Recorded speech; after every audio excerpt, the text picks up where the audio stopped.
Hello and welcome everybody to another episode of the Unathletic, episode 38 to be exact. Thank you guys so much for tuning in once again. I just want to give a quick shout out before we start this episode to everybody who supported us to 300 subscribers. We just hit that goal on, I want to say September 3rd. So thank you guys so much from the bottom of my heart and on behalf of the whole Unathletic cast.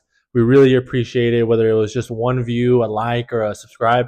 We really appreciate it. Thank you guys so much. And for the more content to come, and we're very excited for the future. This episode is going to look a little different because my two co-hosts, Andre and Eric, are not able to record this week. And just to keep things pushing, I'm going to have a special guest with me this episode, a pretty special guest in my opinion for me.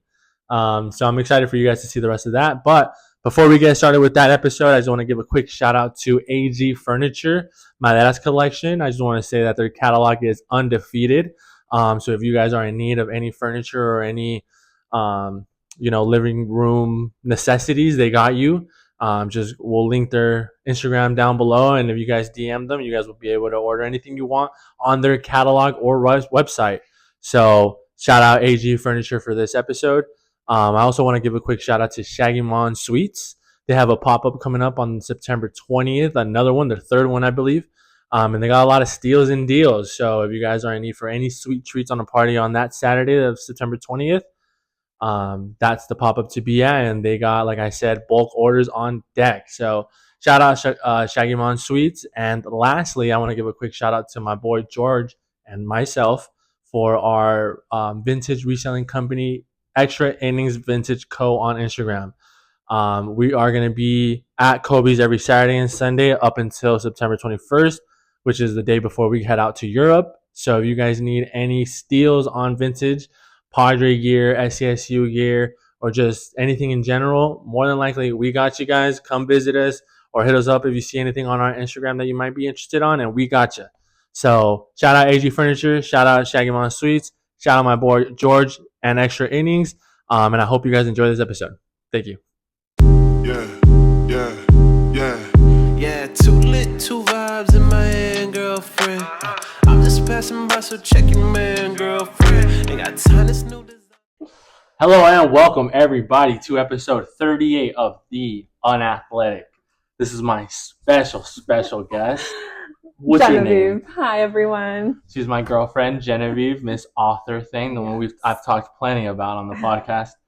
And we're going to do something a little different for this episode, something a little fun, I think, something that we've always wanted to do, honestly, since we first met. We kind of bonded on these type of videos, I feel. It's called a mukbang, for those that don't know. We're basically just going to be eating. And talking, yeah. So it might be a little awkward. We've never done it before, but we'll have fun. I'm excited to have you on. Same. I'm excited to eat this. We chose somewhere we've never ate before. Yeah, somewhere random. Yeah, a pho place on Telegraph Canyon Road. And something we've never done on the pod. So yeah, very excited to get this going. I'm excited to see how we do it, but it's gonna be a fun time. I'm gonna try to avoid kissing her while we're doing this. Yeah. But tell them a little bit about yourself while we're. I'm a little nervous. I might not be as funny as Eric or Andre, but I'm going to try my best. Let me see. What can I say about myself? Your book. I'm coming out with the book this fall about our dog, Arlo, that Eddie's talked about a lot on the podcast. And it's Andre, too. It's about both of us just exploring San Diego and just all of our fun adventures. And it includes American Sign Language just because that's what we had to learn with Arlo. Yeah, because Arlo's a little deaf guy. Yeah. Makes it a little challenging, but it has its pros, it has its cons. We came out with the book, so. Yeah, exactly. She came out with the book. Yeah. I come out in the book, too. Yeah, he's going to be but in it it's her as well. book. But, yeah. But I'm excited to eat. I'm hungry. Yeah. Let's get going. So we got egg rolls with the specific goal. You can eat. Okay. With the specific goal of the crunch. So yes. Honestly, we're trying out different. I'm going to try an egg roll too. Yeah. For the first time. Cheers. You don't want to put a little bit of the sauce? Yeah, I should. We're just trying to. Hopefully, the crunch sounds good. With the mics. Yeah. Cheers. Mine got dry. Ready? We're gonna get drinks. I'll get them. So, I'll be right back. And he changed our life, honestly. Yeah, and then so one day Genevieve was like, I was gonna go to a vintage event. For those that don't know, I sell vintage clothes, so there was like this event downtown, and we were gonna go. And Genevieve was like, I just got hit up by this breeder that she has one last Dalmatian, and like no one wants to take him or whatever. Let's go see him. Without knowing that he was knowing he was deaf, yeah. They didn't disclose any information. Honestly, thinking about it now, I don't think that would have changed anything. It wouldn't have at the time, but we would have been obviously more nervous, I feel, going into it because second guessing it. Yeah. We never second guessed it when we found out, but obviously we were, if we felt first time dog owners. Yeah, it was a little nerve-wracking. Yeah, honestly. it is. I was like, how is he gonna know who we are or to come? Yeah, to exactly. us? So, but going back to the stories, so Genevieve's like, let's just go look at him. Let's just go. And so we met him at the Walmart on Palm on Saturday, all random. Yeah. And then we got there first, so we were parked, chilling. And then we see her, and she's like, I'm in a black Nissan. We're like, oh, we see it. Yeah. And we're like, oh, we see you. And then I'll never forget. Yeah, me neither. When she comes out, and then we're like, is that her? And then she brings out this handful of Dalmatian. Cute, fat pouring out. No, you're good. Yeah, and he's just melting in her hands. And I just would never forget you going like, oh my God, I love him. She hasn't even been close to him. And she immediately, oh my God, I love him. But I feel like you knew too. I knew too, but I was a little more skeptical because I was like, he needs his vaccines. How old is he? Yeah, like, true. And I was really nervous. I was just already ready to take him home. Yeah, and then so we got him at a good price, and we were just like, wow, why? He was adorable. Like, he was honestly, so cute. Arlo to me, and I know this is obviously super biased, but he's like the cutest dog. Like, yeah, when we see I don't dogs, want to be rude, but I really think cute. Yeah, well, obviously we're biased. Yeah, and even from that moment, we were like, why was he available? Like, is he aggressive? And immediately after that, we took him to the vintage event, even though I know we shouldn't have, but we just had no choice, low key. We took him to my parents' house, like, and he was great. He met the whole world in one day, I feel. Yeah, and then so we were like, wow, like this dog is amazing. Like we just got blessed, honestly, and we did get blessed, regardless. We did, yeah, regardless. Just like day 2, we were like moving things around in the house. Arlo was sleeping, and then I dropped like pans and like bah bah bah, and then we get scared and we're like, oh my God, Arlo, super sleeping, heavy, and we're like, that's weird. He didn't even flinch. He didn't even flinch. And then so I kind of go over him and I just start clapping. And then he doesn't flinch. And I'm like, I still didn't believe it. Yeah. And we're like, is he deaf? We even did like the YouTube test of like, the high-pitched noises and stuff. Yeah. To see if your dog is deaf or not. So yeah, we tried that. And then I think immediately we just knew. And then it was so funny because I feel like being deaf, people get like a little, not nervous, but they say like, oh, pobrecito. Yeah, like if him having this disability is like such a bad thing, and people wouldn't even want to accept it at first, and yeah, they're like, it's okay, like it's fine. Oh, you guys are gonna do fine. But we were just always so sure since the beginning that it would be okay. Honestly, I feel like there's a lot of pros for it, like 4th of July, chilling. We were watching fireworks with him. Yes, dogs barking while we're running. The dog's on the balcony. Rah, rah, rah, rah, rah. Arlo just going along. And then sometimes we just keep walking. That way he doesn't even notice them. And then we're like, okay, and that was pretty cool. One of our favorite things with Arlo is that like, we're walking and then Arlo, like he's, even to this day, he's like a little pup. So he's like very energy and like, he's super friendly. He's great with dogs. So he wants to go to dogs, obviously. Yeah.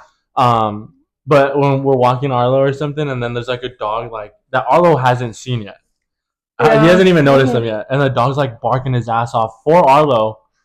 And Arlo doesn't do anything because he doesn't see them. And then that's our dog. And then they go, oh, look at that dog. He's so well trained. We need to get you like that. And we're just like, what do you do? He's just deaf. Like, if only you guys knew. But no, we don't really tell many people unless obviously you're close to us. Yeah, exactly. Or you're. But there's not really a reason to tell people. Viewer for the podcast. Yeah. Yeah. But what is any cons about him being deaf? Just a recall. Yeah, we can't let him loose, which is kind of sucky at times because sometimes we're like, oh, he might not get as much freedom, but we just bought him this like super long leash that looks honestly pretty dramatic in person. Like it's a little silly to bring out, but it's like what? 20, 30 feet? I don't know. something long, and then he's fine like that. But we just always get scared. Okay, but before we move on from Arlo, do you remember that time where he got out of his collar? And he oh my he was, god, that was like the scariest moment of our life, I think. That was so. Do you want to tell it or me? No, go ahead. So we were walking Arlo, and like we tried this. Oh, we're gonna just do it with this collar because he has a harness. Yeah. And I feel like we take it off when he showers, and we just showered him or something like that, or for some reason he had no harness, and we were like, to get honestly at that age to put the harness on him, he would run around, because he was a pup. Yeah, he was a little guy. So we're like, F it. Like, let's just put the collar on him. Super easy. He doesn't mind that. We're going to go around the block. Yeah, we're just going to take a little walk around the complex. And there, like, we're going with the purpose. Yeah. So we put and then at the time he was so small that we got him like an XL collar just because he was going to grow into it, but he still had like wiggle room. So we walk him around and then we run into this other Dalmatian that he like is super friendly with. So he started getting really like energetic, and we're just like, oh, Arlo, Aquila is the other dog's name. And then they were like meeting, and then suddenly Arlo just yanks back. And then I kind of hold it. Yeah. And the next thing you know, I just pull the collar by itself, and we go, Arlo, like all three of us, the other owner, us all of us. And we were in an intersection in our apartment complex. It was late at night. Now he's naked. He's running around. Yeah. Nightmare situation. We didn't know what to do, but there's cars coming. It's late. Yeah. So I threw myself in front of the cars to stop him, and then you started chasing them. Yeah. But he thought it was a game because he was running down. So he was running. People were getting out of their car to help us. People were grabbing him, and then they would be like, his which is true. His hair is so soft. It's like silky, so it slipped. They couldn't get a hold of him. Yeah. Dude, yeah. People were even throwing like their leftover Chick-fil-A on the ground to get him. And he just thought it was the most funnest thing in the world. And then someone, I don't know, I think it was you. You were like, oh, I'm going to try to run the opposite way. And so by that time, Arlo and I, we already started running like at most, like I think at that age was like 3 miles.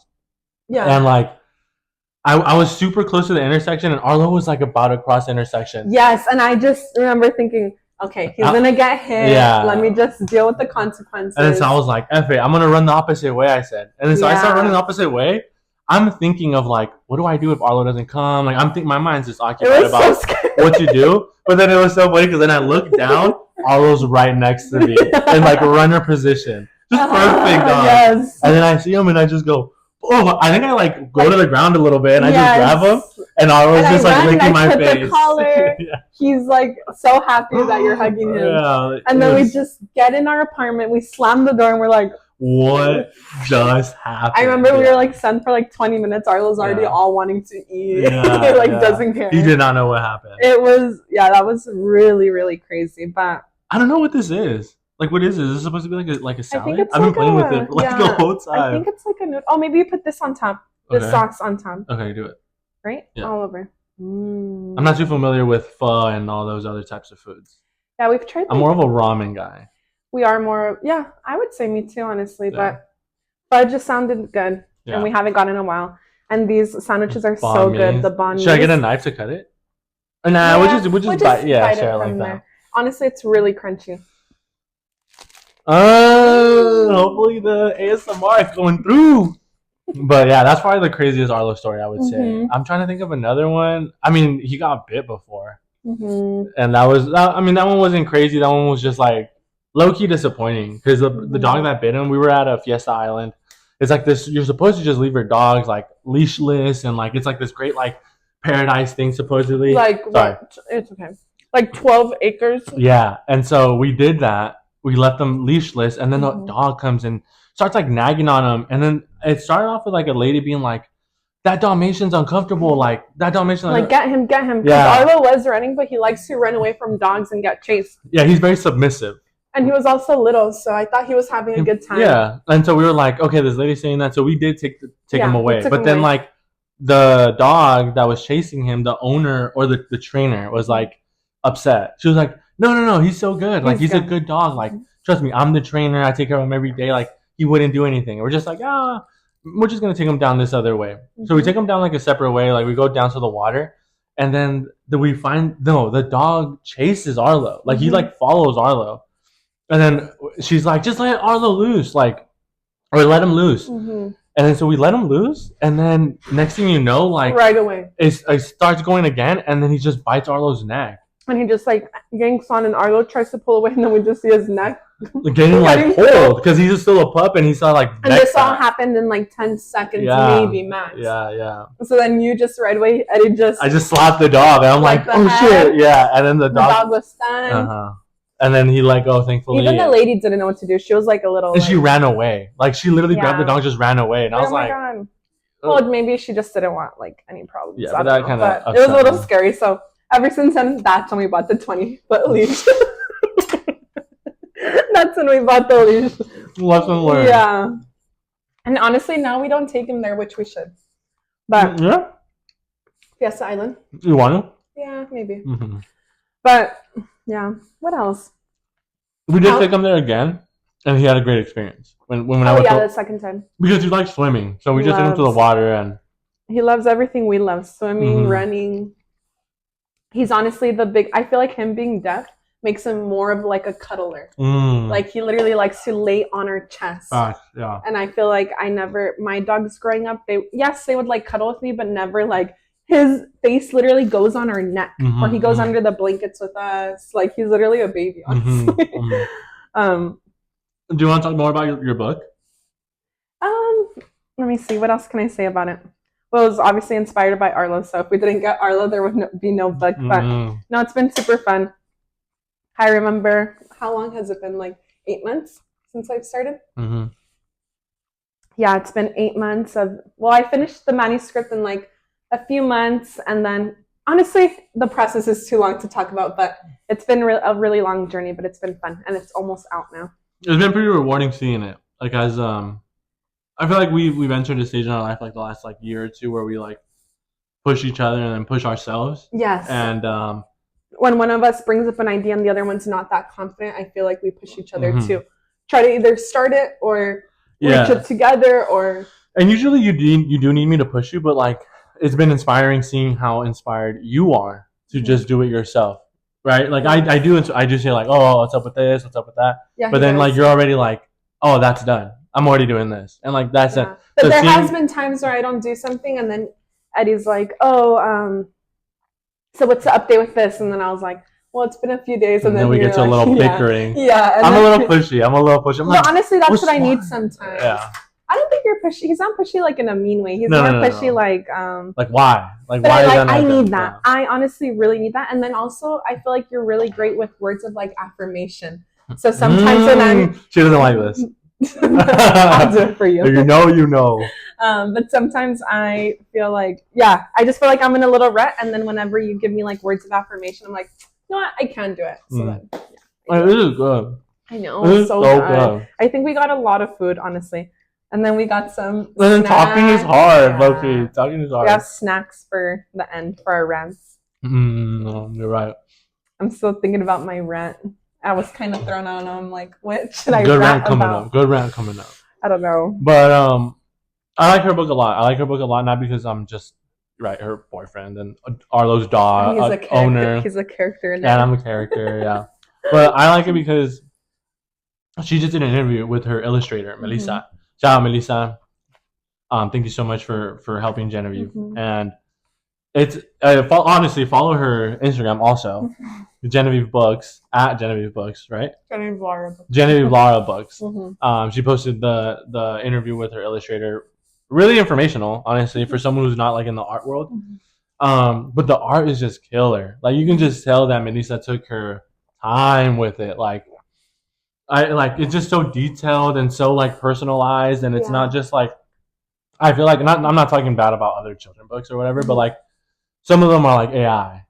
Like come on. And then like, you're not a fan of AI. Yeah. Or like some of them is just like a big white page with like a little splotch of color and then the character all big. Like, which if it's not AI, I appreciate that type of art. It's really like, it's cool the different types of arts that are out there, but I think what you're saying more is like sometimes people take shortcuts and it just looks so cheap. Yeah, and more so it's like the super famous people that just released a children's book just to and stuff like that. Like I wonder if you actually wrote that. I wonder if like famous people actually write their books or not. I mean, I'm sure they have like helpers, like writer helpers or whatever. Are they called like ghostwriters? And they also have publishers and like support. Mhm. I literally just did it because Eddie said go for it, and then I just went for it, and yeah. All alone, on her own. It's been really, I mean, we're still not there yet, but yeah, we're almost there. It's fun. I'm excited to share it with everybody. Yes, and it's been fun just going to like coffee shops together, and Eddie will get some work done, and then I'll get some work done together. So I just feel like we find a lot of ways to like get work done together because we live together, but also date nights as well, right? Like doing both. Our date nights are very like and I feel intentional. Like, yes, and we give into each other's hobbies a lot as well, right?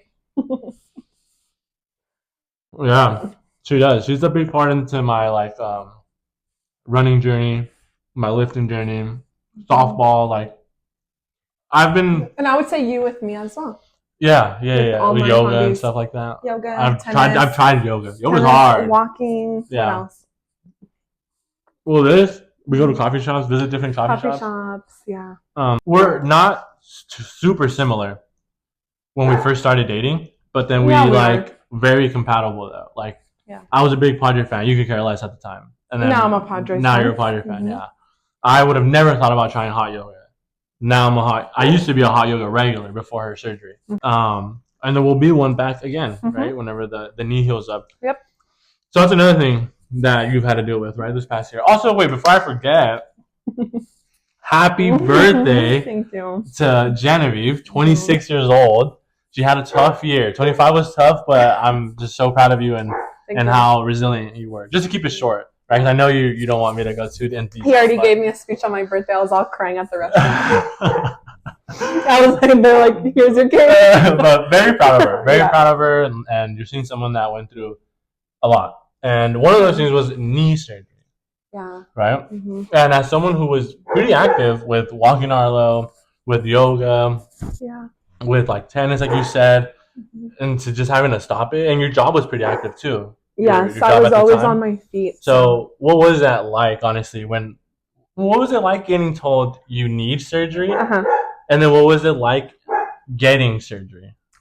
Like, what was it like after the surgery? I think it was all just so scary and it happened so fast. And then I went from having super busy, like the busiest days ever, to being like basically bed rest for a while. True. And so that was pretty hard, especially because, I don't know, it's just like a big, like, I don't know, change up for me. But I think it wasn't as scary because of you, honestly. Because not to be cheesy, but he helped me a lot with like just the whole process. Like he started taking Arlo out when I couldn't, so I still haven't really taken Arlo out on my own, just because he does most of the work right now because my knee's not 100%. And then just not having like that socialization like at work and stuff was pretty hard. So I was just like watching shows and movies and eating and cooking. You kind of had to like teach yourself to walk again. I had to teach myself to walk again. What else? It was hard, but it would have been harder without you, honestly. That's not why I asked, but thank you. No, but you have been a big support. Yeah, it's been pretty crazy seeing you like I've heard of people get like knee surgery and stuff like that, or surgeries in general. Yeah. But you really don't realize like what exactly someone's going through in that aspect unless you're either getting the surgery or living with them. And like just seeing the little victories that you get, like from first time we went up the stairs. Oh my gosh. To like the first time you walked without having to stop. Or the first time you were able to stand up and go to the restroom without crutches. Yeah, sorry. I even had to get showered. Yeah. After surgery, like I was so impaired. Tough. And the first time she was able to bend her knee. Arlo couldn't go in the room, so he was always like away from me, so he wouldn't really see me. Yeah. But there was a lot of pros to come out of it. Like I was able to cook a lot more. I feel like we've had a lot of yummy dishes being made. Oh, we did. We made them. We made them. No. What else?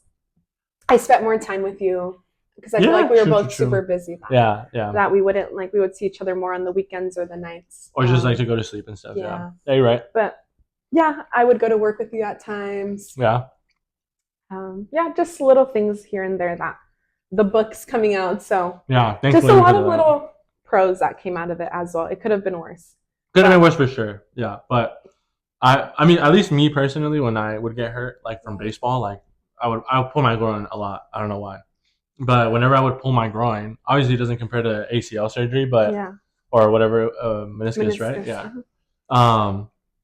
I would be like longing to just be fully healthy again. Like me too. Like I would just be thinking about that. So I couldn't even imagine months of like instability, inability to walk. That sounds just really tough, really difficult. So personally, that took a lot of mental strength alone, right? I imagine. But you're here, little by little, you're reaching your goals. She's killing it in physical therapy. Her physical therapists are high praise for you. So I've done more sessions, I think, than I've gone to the gym in the past. I've done like 60 sessions of physical therapy, and I'm still going. Yeah, but little by little, though. But even at the gym, I feel like you have helped me a lot with like little exercises and stuff. We try to. We try to. But I feel like now, even though we started off pretty opposite when we first met, we're meshing together. We mesh together, yeah, well. And honestly, I would kind of recommend that if someone's watching and they're single or whatever. Like, I can't imagine having dated someone who was, like, exactly like me. And, like, I wouldn't want that. Like, I feel like people kind of fantasize about that. Like, oh, like, a girl that likes baseball and, like, likes running and, like. True. Like, I guess I could see how that would be beneficial, but, like, I would be annoyed of a girl that was like me. Or, like, another person like me. Like, I know I'm annoying. Right? Like, I think we've just shared like the same like beliefs and our standards. I feel like we're pretty similar. That's why we're so compatible. But it's just like the extra stuff. Yeah, like different hobbies and different interests, and then we kind of showed each other. So that was pretty fun. Yeah. Like 90% of my music taste now is her. Well, we share Spotify. We share Spotify, but before my Spotify. Before her, I was straight rap, like just straight. Rap and Spanish rock because my parents. And I was nothing of rap. Like, I knew rap, but Eddie was all showing me, like, these stories and these rap songs. I'm like, whoa. Yeah. Or that's how I played in the car. Yeah. I'm all picking her up for a fancy restaurant playing freaking Gucci and then I remember, like, the first few years that we were together, then you started listening to, like, more bands and, like, slower songs. And I was like, okay. Yeah, she introduced me to my favorite bands. Yeah. And then I would always be like, what song is that? Or I would just look at like the screen of the car. Yeah. And I'll just keep a note. What was the band from IB that you showed me? Not the Sacred Souls. I became a super fan of theirs. From IB. The Sacred Souls? No. The other band. The band that plays the cover of that one song. I don't know. I'm blanking out. I'm blanking out. Well, that was like the first band she put me onto, and I was like, damn, low-key indie rock is kind of fire. Oh, the Beach Goons. Oh, yes. I forgot about them. Shout out to Beach Goons. Beach Goons and the Sacred Souls. And the Sacred Souls. Both of them are so good. San Diego people, if there's another reason, if you need one reason to like them and listen to them and support them, San Diego based. Always supporting the natives. I don't know why I'm always like that. Like when I find out someone's from like either TJ or San Diego, I'm like, nope. I think it's because San Diego's just honestly one of the best cities. And they get like, I feel like we get zero love, low key, when it comes like to artistically. Okay. You know what I mean? That's why when like Emma Watson or Emma Stone she's like a Padre fan. Oh yeah. I'm a big Emma Stone fan now. Like because we get zero love. So that's kind of like a reason why I started listening to the Beach Goons. Yeah. Because you introduced me to them, but then it ended up being really good. But it's also been fun because we started going to like concerts of each other's interests. Like we would go to one she liked, and then you would go to one I liked. So we have been to so many like just concert festivals. Or like the festivals, it's super funny because it's like, okay, you choose this time. And then we went to like, what was that one black girl that put like the mic down her pants? Oh, Cupcake? I think her name is Cupcake. You guys need to listen to Cupcake. Everybody needs to listen to Cupcake. But that was at a festival. Mm-hmm. And we went to, and I was like, who's this We character? did know a song at first, so we went to go see her. Yeah. And so I was like, that's so random. And then we would switch out to like My Guys, and then your artist. And honestly, that was really fun too. And I'm a big live music guy. Yeah. I don't think I'll ever not like a live set. Honestly, yeah. Especially at a festival. Mm-hmm. Like, low-key. Or just in general, just live music in general. Even if it's just like instrumental. Because we've even gone as far as like jazz, papas and beer to like jazz. Yeah, our range of genres is so wide. If there's live music, chances of us being there is pretty high. Yeah. Big live music people. But what has been like a memory in our like Like musical journey? Like musical concerts that has like stood out to you? Or There's just so many. I would feel like when Drake got booed at Flogna, that was fucking great. Sorry for cussing. But I was just the coolest part is we've seen like some of our favorite artists more than once. Yeah. So that's like pretty crazy. And honestly, we just have so many memories that from the past 7 years that I feel like we've been to so many concerts. So many. Yeah. We're really fortunate. And we think like we don't really, but it's like, how many times have you seen Bad Bunny? 4. How many times have you seen Tyler, the Creator? Yeah, 4. Like, how many times have you seen Drake? Yep, 3. Like, this is not including Flogna. I think my favorite one was, if we had to pick, probably Coldplay. Because Coldplay, we were floored. Right. We were standing up. Honestly, it was probably like one of the best concerts of my life. If you guys get a chance, that's definitely one I recommend. Especially just being there with you, that was really nice. It was really nice, yeah. And then we saw who opened up for her? Her. Oh, who opened up for them? Her name is her, and then someone that sings in the Kanye. Kanye. Her name is like 707 Shake. Yes. And she sings like the hook of wow. Now again I feel oh my god, Ghost Town. Listen to Ghost Town, banger song. Yeah. But yeah, that was a good concert. My favorite concert, favorite. No, my favorite set. I guess it is a concert. It's because sometimes we would go to a festival. Yeah. So. Okay, say top 3 because I feel like I have 2 more. Dude, my favorite all time. My favorite artist is Tyler, the Creator. But 2019 Flogna, when Tyler, the Creator performed, that was during his Igor era. Oh my, like honestly, like I'm not a big fan of using the term aura. Like, oh, aura this, aura farming. I've never used aura. But that was the first time where like I felt like, oh shit, like a presence. Like, holy fuck, like he's so I don't know, like it was crazy. So we were elsewhere because we're never really the type of couple to like camp at a stage to see the headliner, right? Because sometimes when a festival opens up, people I don't think so. Never. I don't think we would ever want to do that. Yeah. I use the bathroom way too much to be able to, I don't think we'd be able to. I'm a big peer. I can't help. I love drinking water. And I could go hours without using the restroom, honestly. I just love hydration. That might be bad, but Nah. But anyways, so we went to go watch like a different artist, and then Tyler went on like at 11 p.m. And then so the artist ended like at 10:55. So the stage was like across the parking lot because Flogna is at Dodger Stadium. Yeah. And so we were like across the parking lot. We start walking to Tyler, and then his Igor theme starts, where it just goes like, vroom. It's like a, and then I swear, bro, like we were walking downhill, and do you remember like the people running, like sprinting? I mean, he does have a really big, he has like a full fan base. Yeah, it's pretty insane, but. Which is valid because honestly, he's really artistic. Yeah, he's a great performer. He's the best performer I've ever seen. Honestly, I don't. But his like Igor theme started and people were sprinting downhill, hitting us. Right? I remember I yelled out. I was like, slow down, like fanboy. I forgot what I yelled, but dude, that's when I was like, okay, this guy obviously has pull. And then just like that album is my favorite album all time, Igor. But like just I don't know the way the crowd was just singing every word. Yeah, it is his festival, so obviously everyone there is gonna be a Tyler fan. But like, it was just honestly just out of this world experience. It was awesome. Yeah, that'd be my number 1. My number 2, I think. I don't know. I want to say who was the DJ that we saw last at Coachella this past? John Summit.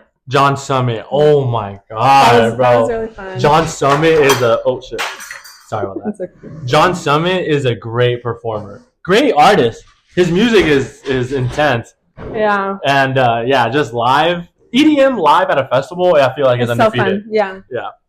Any DJ anywhere as long as there's a Snake crowd. Live, great time. Yeah. Well, okay, I said my top 2. I'm gonna say my third one. What would you say? You're gonna save it? Yeah. Well, for you, just so you could get your top 2 off. Just throw them, but no particular order. I feel like just top 3 in general.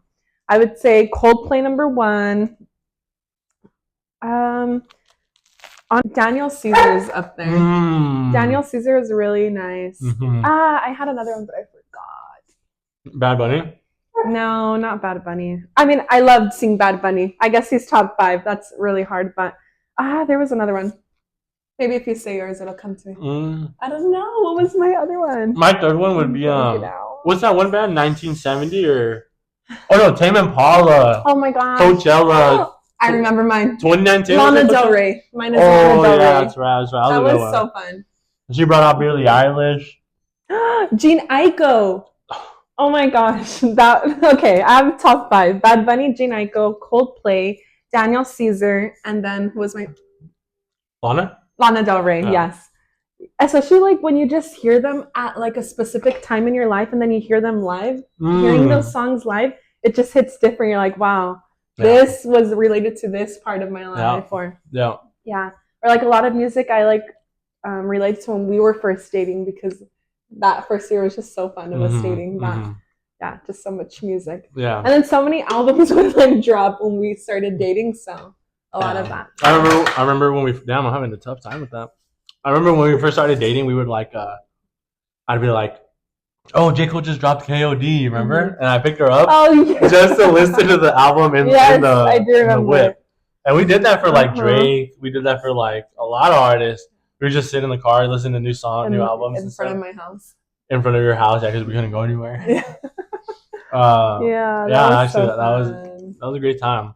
I like, I feel like you always hear people say like, oh, I was born in the wrong generation. Like I was supposed to be born like in the 80s and the 90s. Yeah. I feel like we were born in the right generation, because I feel like everything we do is pretty like synonymous with like now. And we still like music from back then a lot. I feel like we like Radiohead, Nirvana. Yeah. Oh, we can go on and on. The Doors. Yeah, but I feel like this also generation. Yeah, I get it. And with like everything we do though, also. And you can still dress like people did back then too. Yeah. Like the fashion, you can still incorporate it. So. Yeah, you very well can. And you know where you can buy that? Extra Innings Vintage, baby. Come see us. Yes. But no, also another reason I say that is because like one of my favorite night routines with Genevieve is like we're out all day. We're gone. We're just like busy, whatever it may be. We come home. We start getting snuggled up in bed. It's like midnight, let's say. And then to end our night, 30 minutes of TikTok. I love it. Like our it's so cozy. And even though we don't talk like during that time, because we're like, my feed is so much different than hers, and like she watches my feed and she's like, that's so boring. And I watch her feed and I'm like, I kind of get shy when you watch mine, because I'm like, I promise it's funny. Yeah. And so we just like are on our own separate like TikToks, but we'll send each other TikToks and then we'll watch them together. Yes, that's what I was gonna say. Like we usually have like, I don't know, every few weeks or something, whenever we have extra time together, we're like, okay, let's watch our TikToks, and then we'll just mirror it on our TV. And then it's honestly even funnier because sometimes I send you like super funny videos and then rewatching them, I'm like, yep, that was the one. That was the one. Yeah, it's super fun, honestly. I think just living with your partner is really fun. Mm-hmm. Well, yeah, so I feel like we were born right when we were supposed to be. Yeah. Our evolution of festivals, from like Papa's and Beer to Coachella, so different. Hard Summer to Baja Beach Fest to Coachella. The first time Coachella and then the second time Coachella. Yeah. Like we were so different people. Like, tell them about the Papa's and Beer. Oh man, Papa's and Beer. When we went if you know these artists, you know them. It's we saw Sheck West. This is 2019 also, so he was like super big at the time. Poppin'. I feel like he's like a one-hit wonder. He is a one-hit wonder, yeah. I didn't want to. He released a song that goes, I got home, calling, I'm Sheck West, and I'll get.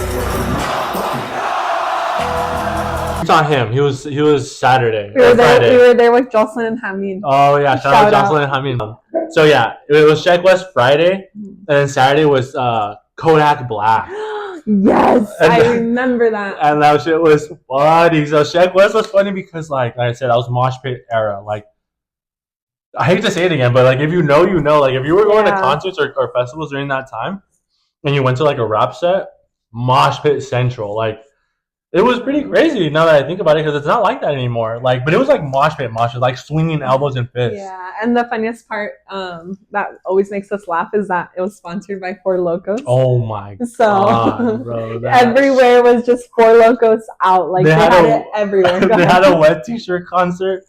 My bad, wet t-shirt contest. Four Loco. So there was girls upstage wetting themselves with sticky ass. I can't imagine this was like in the day before all the concerts. Like it was like sunset, I feel. Yeah, and so they would be just sticky the whole day. Like they would just stay like that. Oh my god, no, there was so much. They had like chugging contests with Four Loko. They dropped like a new flavor, right? That's what it was that they were pushing, probably. like a purple flavor. I don't know. We don't drink Four Loko. And if you know about Four Locos, you know because they're crazy. I don't think I could ever even drink one anymore. I don't think I could even taste one. It's like honestly, it's like a battery acid. Honestly, path, yeah, like something everybody goes through. I probably would have the worst hangover ever.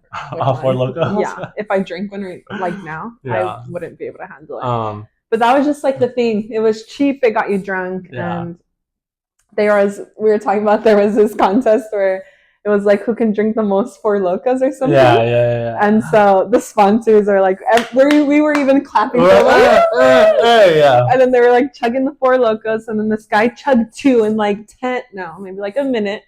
And then everyone was cheering for him, and then they just moved on. Maybe gave him like a gift card or another Four Loko. I don't even know. They moved on, and then everyone just looks elsewhere, and then he's just like so ow, yeah. And I was like, poor guy. Night ruined. No one with him. 2 Four Locos in. He was in the front. I don't know what happened. Hopefully he got home. Hopefully he's safe. But then we got to the concerts, and that was pretty fun. The concerts were fun because we were into the in that era it was a lot of mosh pits, but we were into it too.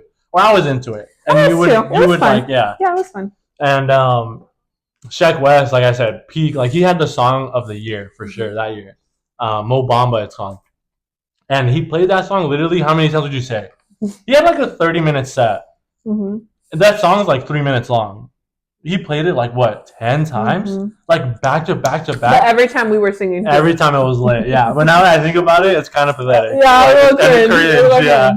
Like he would just. But that was in like the time of like super influencers and like recording, so it was still kind of in the. That was like the last year where you would see people recording, but not everywhere was phones. Yeah, you were. I recorded one video, and this video we always talk about. Why?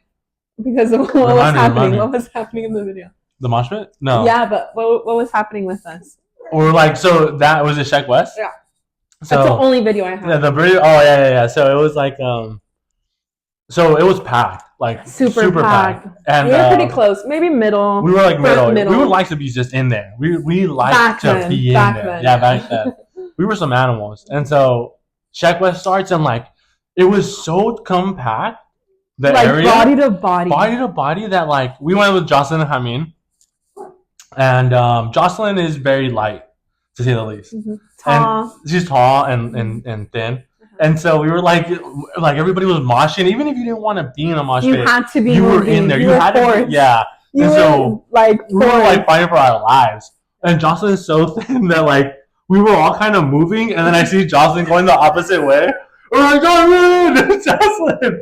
Oh no! And that means like we're rushing to go get her and shit, but like it was so random. It was like a wave. Like you were jumping, but okay. And then what's scary about that now is like we watched the Travis Scott documentary, very scary, and it's so sad. And like we just didn't even think about that, like getting squished, and it could have been a huge possibility, especially out in Mexico where maybe they didn't.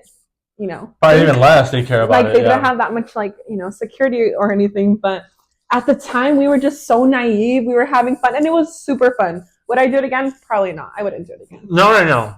Not now. We're like the type to be in the back chilling. Like we'll still go to any festival, any concert. Yeah, but we're not gonna be in the mosh pits anymore. No, we like our space. Yeah. What a time. Yeah. What a time. That's so funny. I'm gonna get another drink. You want one? Yeah, please. I'm kind of full. Are you? Sorry about that. Gotta take a little break to make sure Arlo was okay. He was barking a little bit. But man, I'm kind of stuffed a little bit. Me too. I feel like we barely ate, but honestly, we got so much food. We ordered like for family. And I feel like it's kind of nerve-wracking eating in front of the camera. Low-key. A bit. Like I was all crunching them, making sure the crumbs aren't falling. Yeah, exactly. I'm all trying not to choke. Like I don't know why that was a worry of mine. I never have a worry of that. Do you want some soup before we finish?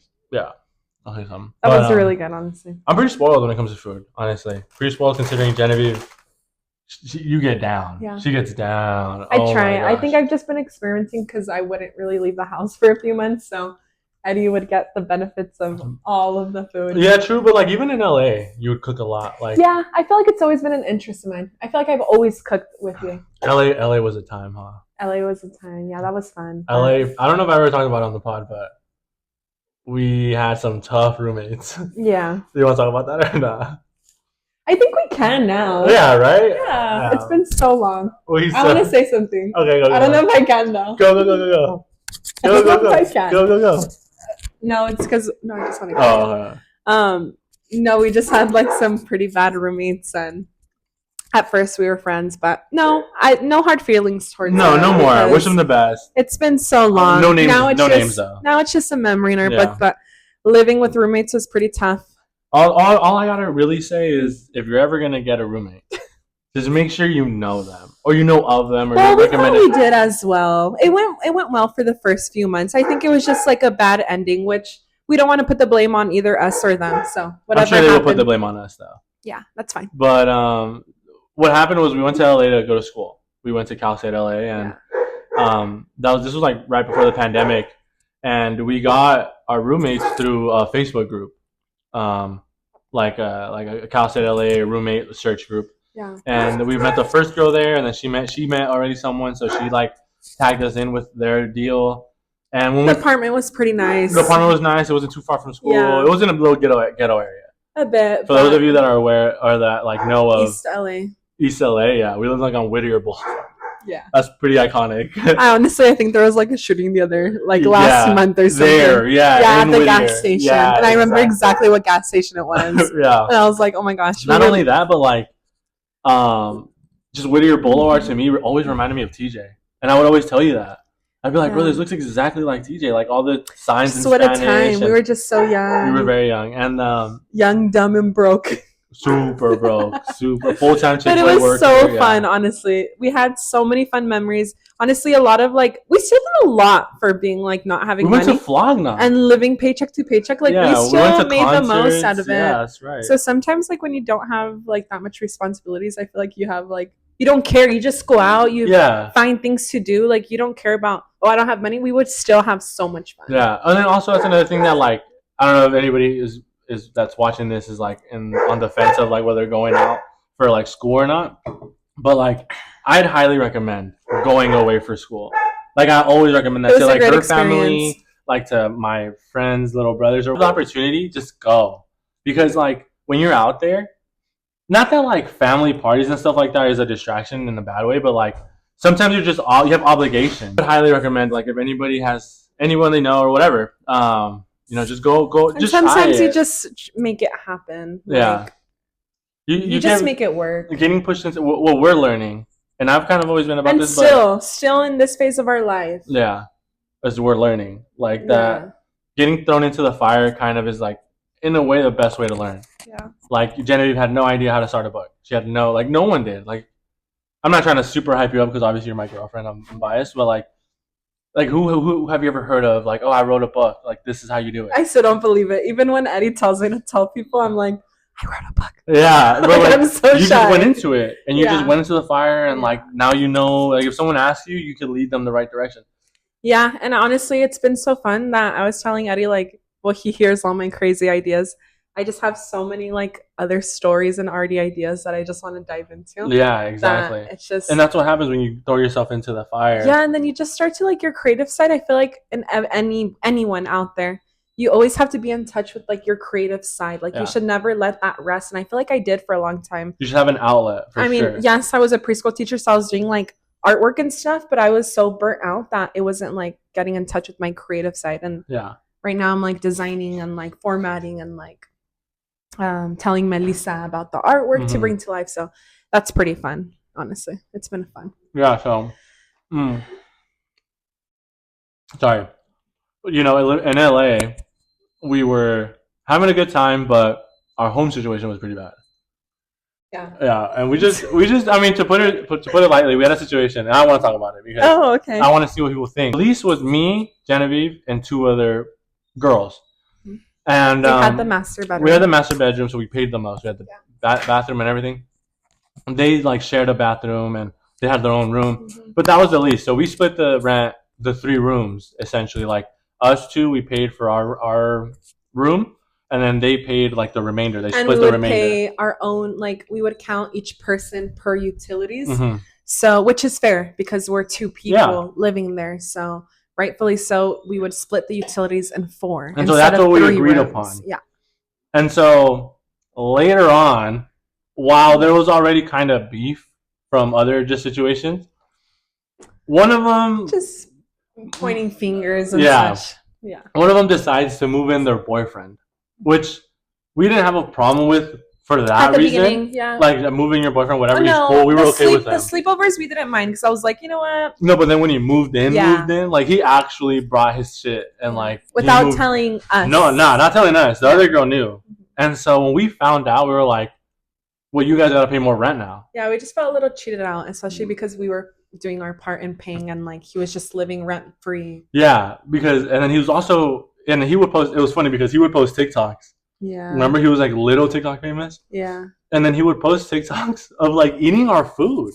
Remember he posted the cereal? Yes. And I was like, I'm gonna text them. And you were like, no. Yeah. That was like a Captain Crunch. That was his last straw, the cereal. I couldn't hold it. So I was like, I'm gonna tell him about the cereal. You're like, no. I was like, okay, well I'm gonna tell them that they gotta pay rent. Like, how are you gonna move in? Even if you're sharing a room, and that's what she said. She was like, he is paying rent. He's paying my rent. And I was like, it doesn't work like that. Yeah. Like, that's just another body. Like, that's not, we didn't agree on 5 people. We agreed on 4. And so that's kind of what, like, blew everything up, right? Like, low key. I would say. And then from there, we kind of just got a little worse. Got worse, and we just didn't have, like, that speaking. We weren't on speaking terms. And, okay, I'm just going to put that out there. It's because it's so old. It's years ago. So this is not relevant at all in our life. We don't, it's just not relevant. It's so old. But I'm not one to argue ever with someone. Like, I don't like confrontation. Obviously, like, if it needs to happen, it needs to happen. But I just try to avoid it. I don't know. I just try to be a nice person, right? Overall, hopefully. And long story short, I'm in the Eddie's parents came to visit us. So they're like on their way to pick me up because Eddie was at work, I think, or you were somewhere. And so his parents came from San Diego to visit us in LA. And like right before or as I'm getting ready, I hear this girl and she's like talking bad about me and Eddie. And then obviously she knows I'm home and she was like in the hallway making it obvious. And I was like, okay, like how much am I going to take? And then I don't know what she said. I forgot what like triggered me. And I was just like, dude, I need to go out there. And I was like alone. Keep in mind, her and her boyfriend were there. So I just got in the hallway and I was like, what's your problem? And I was thinking in my head, like, am I going to fight right now? Like, what is going to happen? Like, I don't want to fight. And this girl's a little bigger than me. So I was like, I don't know if like I could even do it. So then I just kind of go in her face. I'm like, what's your problem? And then I think she just kind of like screamed in my face. Things got like tension built. I was like, are we gonna, well, I didn't say it, but in my mind I was like, am I gonna fight this girl right now? But then the boyfriend went in between us and like, yeah, I was ready. If I needed to, I would push her, honestly. Crazy. I would just do my part. But that's so not like me. No, that's not like me at all. When she texted me at work, I almost fought so-and-so. I was like, no. Yeah, so the boyfriend got between us and like held her back, like if she was like pushing. She wasn't, but whatever. And so long story short, I just leave and then I'm just seeing your parents and I'm like, hola, ¿cómo están? I'm just texting Eddie on the side, like, did you even know I was about to fight her? And then they're just like, oh, los extrañamos. And it was nice, honestly, because I was so heated not seeing them. They just felt like so cozy. We went out to Olive Garden, I think. It was so fun. We picked up Eddie after. So it ended up being a good day, but little did they know I almost just got in my first fight in the apartment. Crazy. Things got a little worse. Yeah. Yeah. You want to talk about it or not? I don't know. No. It's just in the that's it's just in the past. It's just a part of our story. But it's just a fun part of our story. Now, now we laugh about it. We laugh. It's non-relevant. Thankfully, we never had to live with roommates again. Like, we lived with family, but that's fun. That's different. We had a great time, but now we live alone, peaceful. No beef. I think we're too big to even want to get into any beef with anyone, honestly. So, if you have to get a roommate, make sure they're vouched for. Yeah. And I've heard so many bad roommate stories that we're not the only ones. And I feel like me and you, we're like pretty chill people. Like, I feel like we're the type that if someone just asks us, we'd be like, yeah, of course. Like, But I feel like that's also the downside of us, that people see how chill and nice we are, that like we get walked over. They try to walk over us. Which I think we kind of stand our ground now. But I get what you mean. It can happen. Of life. Like, some people can like try to test us. Yeah. Like when I get that a lot when I sell. As I sell vintage clothes. I think I said that already. I sell and like I don't tax. And what that means is like I don't have expensive prices. I price everything fairly. And then there's people who like see how nice I am. And sometimes, bro, like if an old lady or something is buying clothes for like your grandkids and she's like, oh, mijo, whatever. I'm like, yeah, so be it. Like, you can have that clothes for the love. Me and you are so alike in that way. Yeah. Like I'm still making money. Like it's not that big of a deal. People notice that. They'll come to me and then they'll try to buy a bunch of stuff for the low. And I'm just like, no. Yeah. But then they're like, oh, like they try to push their limits, and it's kind of like I'm like the difference between being nice and stupid, low key. Like, and I just now it irks me when it happens because it's kind of like I'm nice. I see that. And now you're just trying to take advantage of it like that. Like why? Right now I can't be nice because you're confusing the niceness with like. Have you ever sold something for so cheap that you knew was worth so much more? So not intentionally. So what happened was there's this app. It's called Whatnot, and so I remember you used to it. And so the person I sold it to is like a big Whatnot like person. He has like 20,000-30,000 followers on Whatnot. He has like 100,000 followers. So it's just like live selling of your clothes, correct? Like vintage clothes, like Facebook Live or Instagram Live, but for clothes. There's like options to buy and bid and like. And it's like you started at things at like $1, and then people just kind of work their way up. Correct. Yeah, I used to do it for like my cheaper items, but this guy does like high end items. Yeah. And so what this guy did was like, so the reason why I don't think I sold it for the low was because let's say this shirt was like $150, and he's like, "Can I get it for $80?"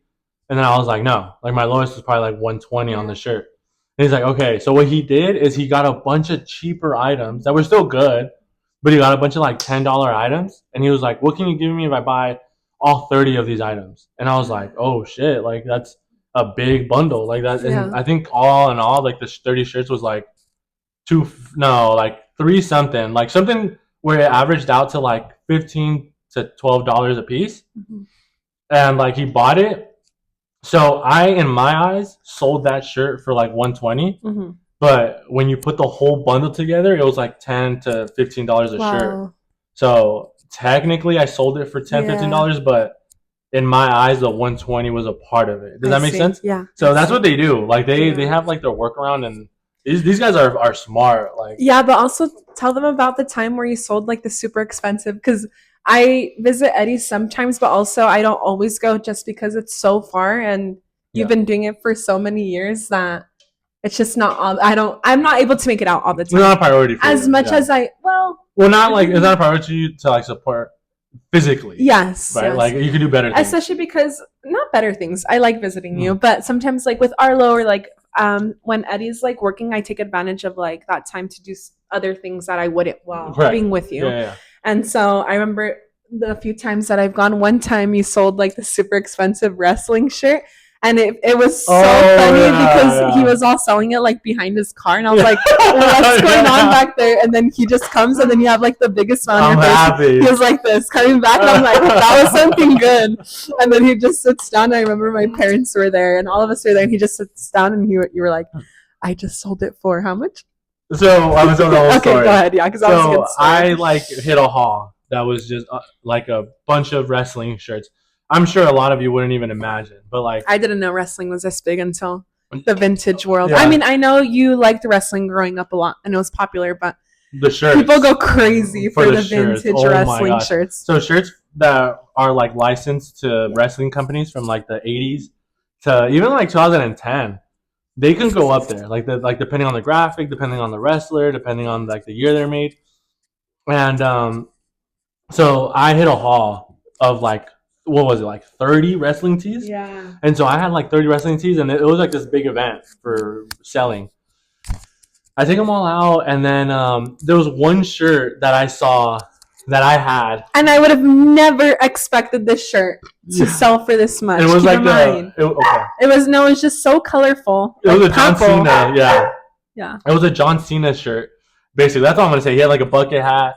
Purple. It's just a very rare shirt. It was a pretty big size too, or pretty, no? yeah, like 2XL. So those, from what you've told me, those don't sell that much. No, they don't. Because now, I mean, who's really 2XL? And so I had that shirt. I looked it up. I look up every shirt that I feel like is worth something.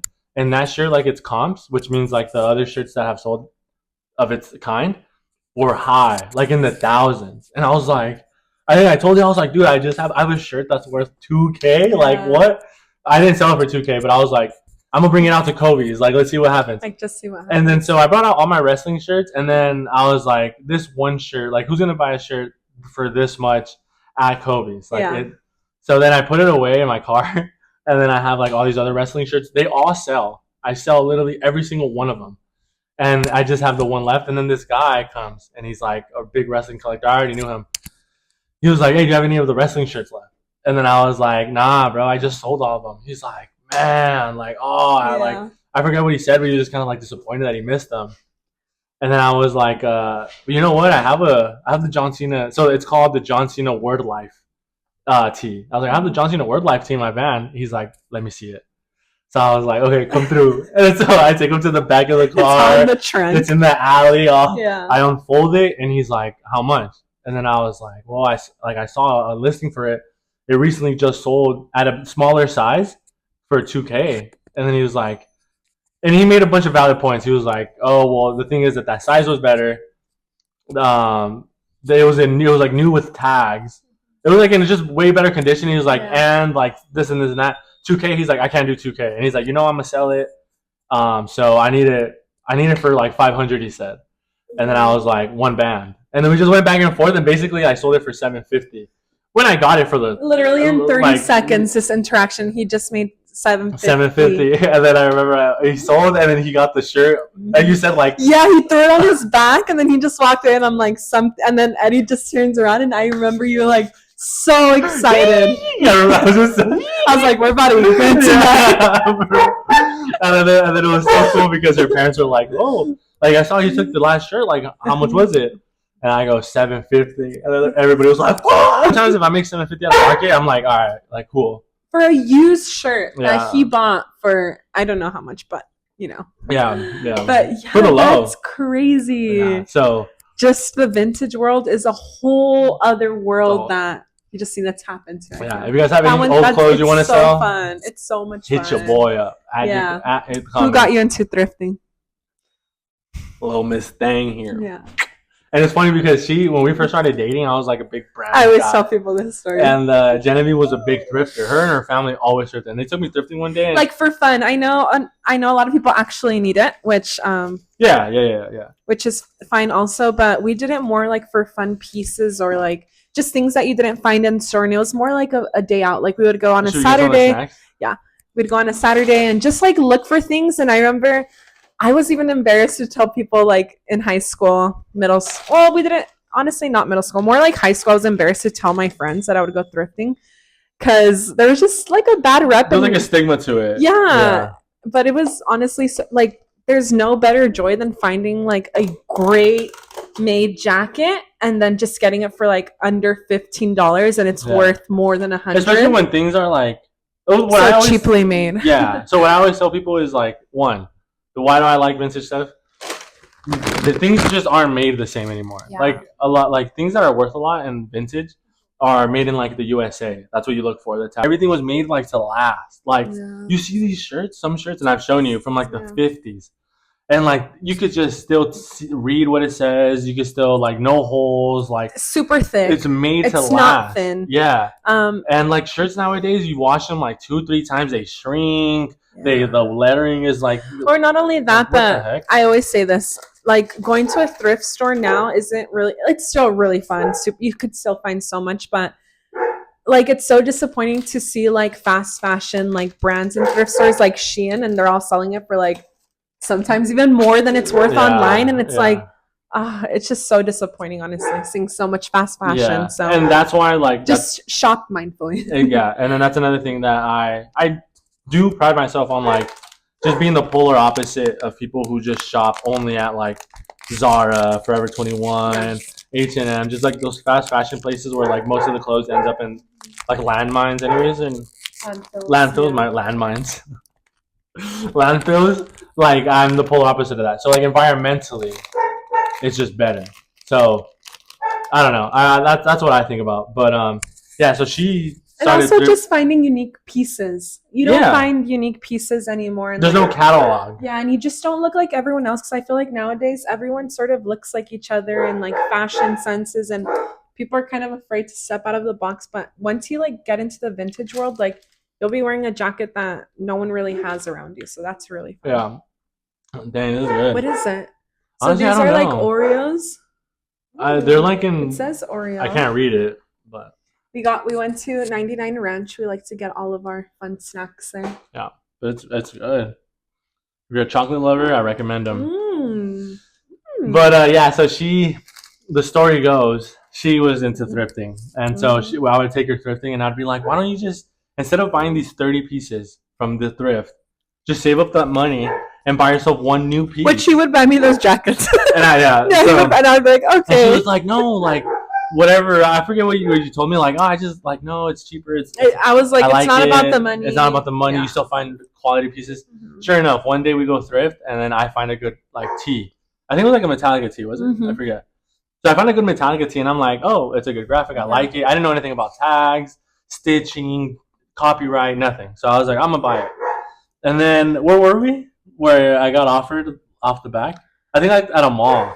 Oh yeah. And then so I do remember we were like at a mall. Yeah. And then when I realized like, oh, you know what? I can make money off of this. Is like a guy at the mall was like, that's a cool shirt. I was like, oh, thanks. And he's like, I'll give you $50 for it. And I bought it for like $5. Yeah, so shout out to you for stepping out of your comfort zone, because honestly, what was like a hobby for us, you made it into like a little side business, and it's been a few years and it's been keeping us afloat. So. I mean, it helps. It definitely helps a lot. Yeah, and then so then I sold the shirts with the guy. Yeah. And then I go back home, and then I check like eBay once I'm home, and I remember, and then the shirt sold. The shirt was like worth like $400. Yeah. And I was like, damn, there's this is out here. Mm-hmm. And then that's where I was like, you know what, thrifting ain't that. Thanks to Genevieve, honestly. Thanks to Genevieve, I have a side business. Thanks to Arlo, you have a book. Just things work out like that. Thanks to Andy, our bills are paid. With the vintage. It's a full circle around here. Oh my god. No, but you do put in a lot of work though. It's not easy. We both do. But I'm saying with your vintage business, like it's not easy. This guy wakes up at what time? Honestly, I don't know because I'm not up at that time. Like 5. Okay, he wakes up at 5. He literally does so much in one day, and I'm barely waking up, and he's done 3 things. And I'm shy. Because you do a lot. No, I'm shy. Okay, so vintage in the morning, then he gets ready for work, but if he has time, he'll go run. And the gym, he does like 3 big events that I'll do in 1 week. So it's honestly super admirable. It is. Hard worker. We're compatible. Yeah. And it works for us. But it's a lot of work. It is a lot of work. And this is a lot of He packs up the garage. He'll go and he'll pack his whole car. Yeah. He'll tag it. He'll take pictures, because there was a time where he was a pretty famous Depop seller. He was a pretty famous Depop seller. Dang. And I remember once he was taking like you were taking like a wagon of packages to FedEx, and I was like, whoa, this is actually going pretty far. He even had to, okay, maybe this is TMI, but I remember he got like even a tax form that you had to like claim taxes from Depop, and I'm like, and I was like, no more online. I'm like, this is pretty serious. No more online selling. Yeah, but no, taxes. That has been a whole business on its own, a whole journey. Wow, what a fun episode. Yeah, super fun. Mm-hmm. Do you have a rant? Not that. You say yours first if you have one. It could be about me if you want, like something funny, like something about you. Something that I do that you don't like.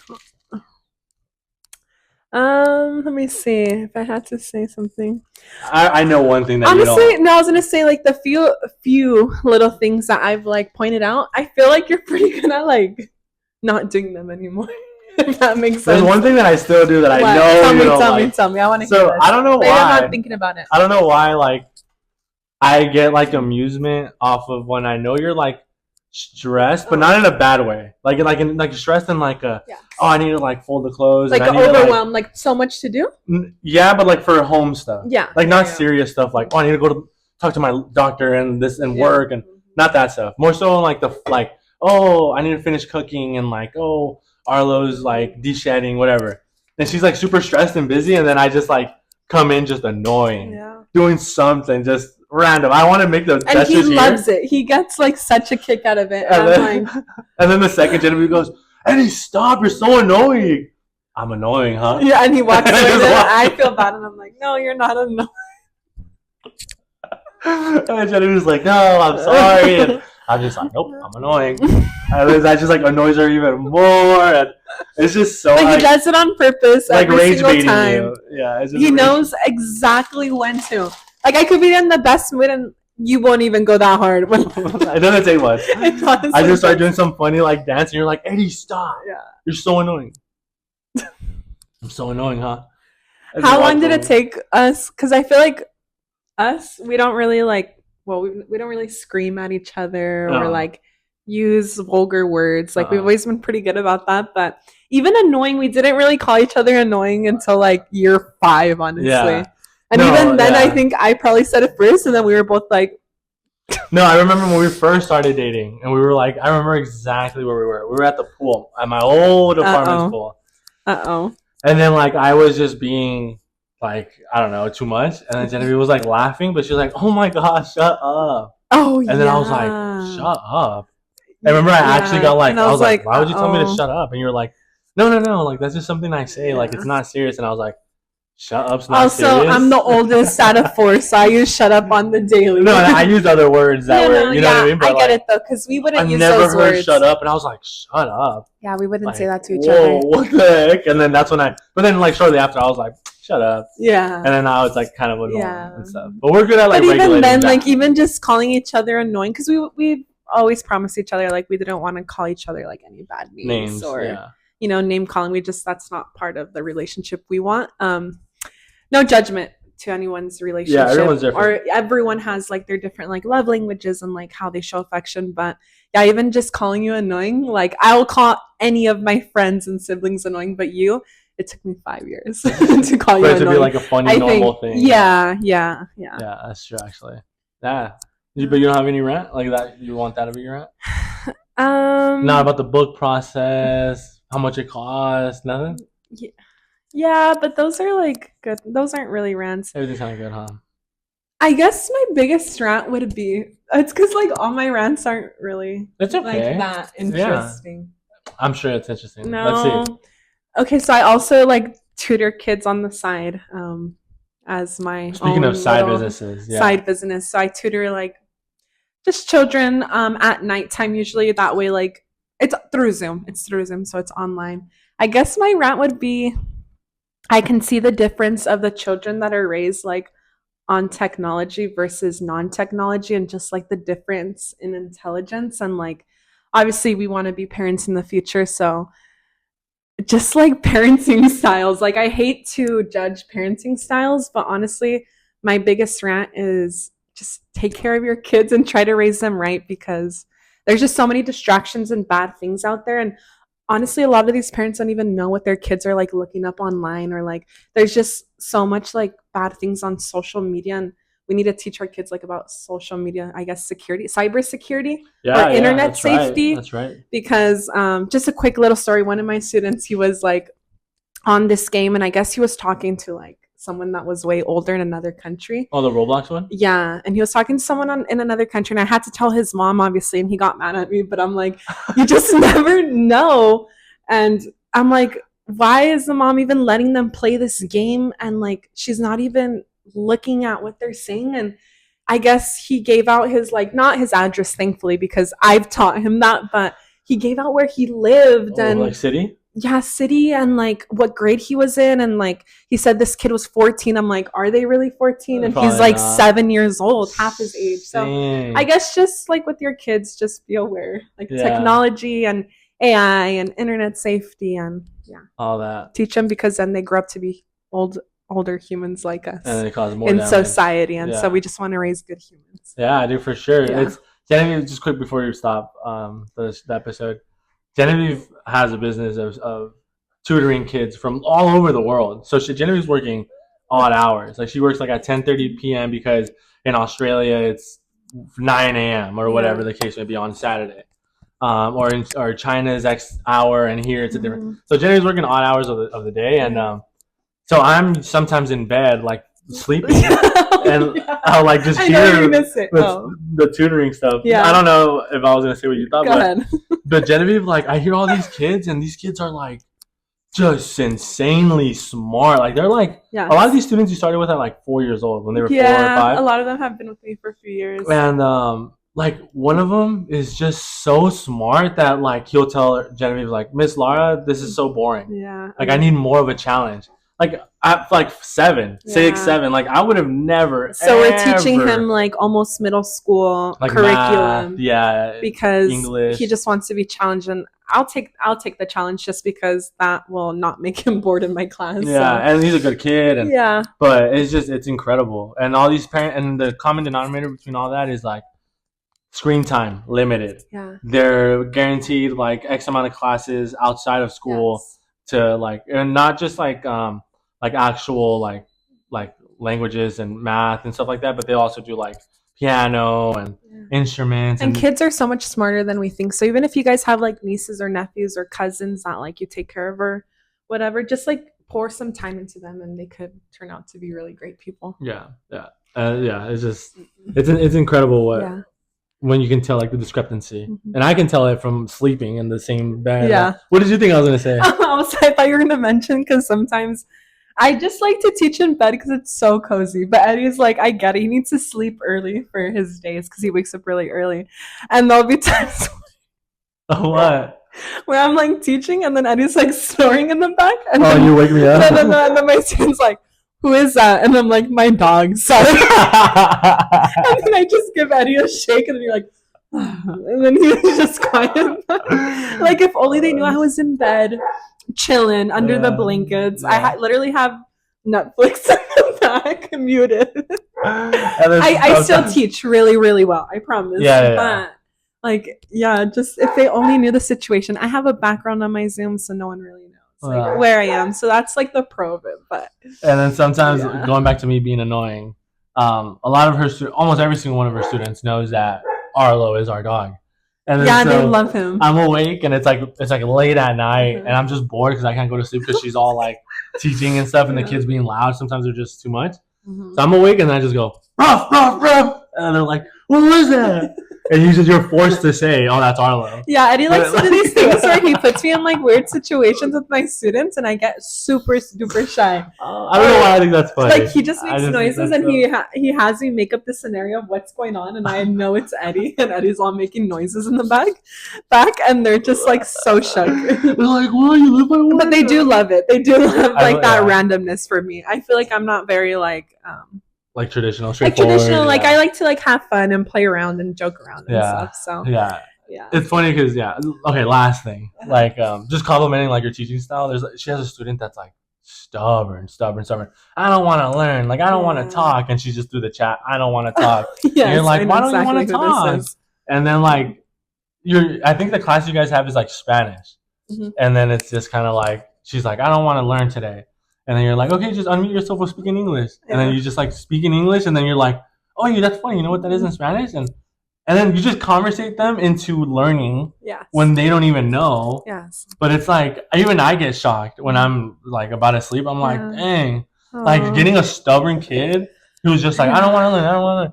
To like have a conversation with you in Spanish. It's just a lot of patience. And they're learning like that. That takes a lot. Honestly, shout out to everybody that works with kids. Everyone. Yeah, every single educator. Every single educator like that is aides, assistants, all of that, because it's a lot of work. Not only is it important, it's draining. But it's exactly. It's draining, and it's just, I imagine, repetitive in a way. And, Eddie has heard all my stories, and I can't even then sometimes like hearing them, and I'm not even the teacher. I'm just kind of like, what? Like, we have to just my job in person. We just kind of have to teach them to be like good humans in a lot of ways, like manners, and like. There's a lot of kids that hit, and so I've gotten hit many times. So yeah, just teach. But also, like I said, kids are way smarter than we think.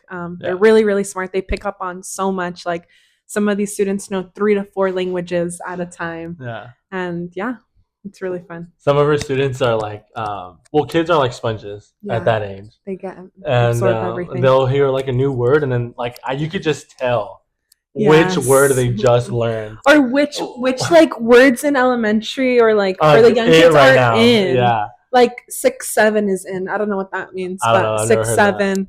What else is there? Ohio, Skibbity, Ohio. Ohio, Skibbity, like there was a brain time where, rot. like, Is it called brain rot? Yeah, there was a time where like she had like 5 classes in a row, and like all 5 of them. Oh, Skibbity, or that's so beta or whatever. Yeah. And I was the first time I was like, whatever. The second time I was like, huh? Or Alpha was one at the time. And then the 3rd, 4th, 5th time I was like, okay, what? Like these kids live in different continents, yet they're all saying the same thing. The slang like, travels. Because they're like in American schools, but still, it's kind of like, huh? Yeah. Like this kid in China saying the same thing as this kid in Australia. Like, how does that work? Like, it's just honestly, it's kind of like a phenomenon. It's pretty crazy. A lot of it probably has to do with social media, like TikTok and stuff. But it's pretty crazy hearing Roblox. hearing like one word. Yeah, like from here in my actual in-person teaching job, and then online, I'm like, okay, this is too much. It's so but then when I say it, they don't like when I say it, which is pretty funny. They don't? No, they don't like when I like use a slang. They're like, funny. that's not how you use it, or what are you saying? Kids, yeah, they're like so silly, but it's so fun. I feel like we both always have a good time. Yeah, I have a good time listening to them. Yeah. Wow. What a good episode, I'd say. Super. I think I had a lot of fun. Me too. We didn't finish all our food, but we have a lot of leftovers now. It's pretty hard to do this. Shout out to all the mukbangers. Some people will be eating all of this in one sitting. I can't. At least we have leftovers, so no cooking tomorrow. Yeah, for sure. Or Kobe's, I get to take some. Yeah. Come visit me at Kobe's. Later, guys. Bye. Yeah, too lit, 2 vibes in my hand, girlfriend. I'm just passing by, so check your man, girlfriend. Ain't got time, this new designer on me, scam.